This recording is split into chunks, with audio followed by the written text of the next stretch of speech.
Salam SN, ketemu lagi dengan saya Agus Harizal Alushikmat, pemimpin redaksi Suara Nusantara dan koran SN.com. Dan pada episode ke-97 tanggal 22 Juni 2022 kita episodenya Ulas Berita. Dan biasanya Ulas Berita kita ditemani redaktur pelaksana Dedi Suhendra. Assalamualaikum Dan. Waalaikumsalam Kak. Ya, sehat Ded ya? Alhamdulillah sehat. Dan sebelum rekaman tadi kita sepakati bahwa Ulas Berita kita yang pertama kita akan membahas tentang dugaan korupsi pembangunan tol di Oki. Ya benar Kak. Silakan Ded. Terkait dugaan korupsi pembangunan tol Oki nih Kak ya, yang dilakukan penyidikan oleh jaksa penyidik bidang Pitsus Kejati Sumsel. Ya ini terkait ganti rugi lahan Kak ya. Ya. Di mana statusnya memang sudah tahap penyidikan, yang sebelumnya penyelidikan dan sudah dinaikkan oleh statusnya oleh Kejati Sumsel. Ya. Sebelumnya beberapa saksi sudah diperiksa oleh jaksa penyidik di Kejati Sumsel itu Kak. Dan belum ada tersangkanya ya? Untuk perkara memang belum ada tersangkanya Kak, dan jaksa penyidik masih terus melakukan proses kegiatan penyidikan. Ada info kenapa belum ada tersangka ini, Den? Dari keterangan Kasih Penkum Kejati Sumsel, Muhammad Raidan SHMH mengatakan bahwa untuk audit kerugian negaranya masih menunggu hasil dari audit ahli Kak ya, ahli yang ditunjuk oleh Kejati Sumsel. Infonya hari ini ada terkini yang terbaru dari dugaan korupsi pembangunan tol di Oki ini. Iya Kak, dari keterangan Kasih Penkum bahwa tim jaksa penyidik bidang Pitsus Kejati Sumsel telah mendatangi lokasi Kak ya, lokasi yang dilakukan penyelidikan yang di kawasan tol Oki, di mana dalam peninjauan ini jaksa penyidik langsung ke lokasi titik-titik lahan yang dibebaskan Kak. Oke, untuk tinjauan ke lokasi ini kita ada beritanya nanti Ded Ada, ya. Kak. Jam 8 atau jam 9 Ya, sudah ada ya. ya. Dan nanti kita bagi beberapa berita Ded ya. Benar Kak. Oke, untuk mengulas berita-berita sebelumnya yang sudah kita terbitkan di Suara Nusantara edisi cetak dan koran SN.com, silakan Dedi. Terkait pemberitaan penyidikan ini udah sejumlah berita yang kita turunkan Kak ya, baik di edisi cetak maupun koran SN ya.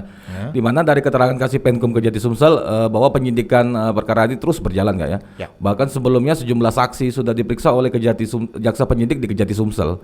Selain itu jaksa penyidik juga sudah melakukan penggeledahan di 3 lokasi Kak ya. Dari penggeledahan tersebut diamankan sejumlah dokumen Kak oleh jaksa penyidik.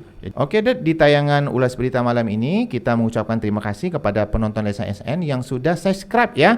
Dan subscribe YouTube Lensa SN sudah mencapai 1000.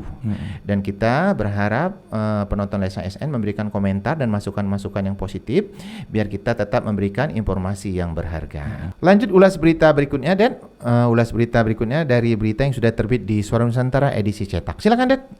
Iya Kak, kita mengangkat judul cetak sejarah jumlah peserta terbanyak, Herman Deru yakin Fornas 6 Sumsel sukses. Oke, ini berita giat pemerintah dan pembangunan Ded ya? Iya Kak. Oke, ada subjudulnya itu Ded, silakan dibaca. H-12 Fornas persiapan Sumsel tuan rumah kian matang. Oke, lanjut Ded, silakan dibacakan leadnya. Masyarakat Sumsel patut berbangga karena penyelenggaraan Festival Olahraga Rekreasi Nasional Fornas 6 yang digelar di Sumsel 1-7 Juli mendatang segera mencetak sejarah sebagai daerah penyelenggara dengan jumlah peserta kontingen terbanyak.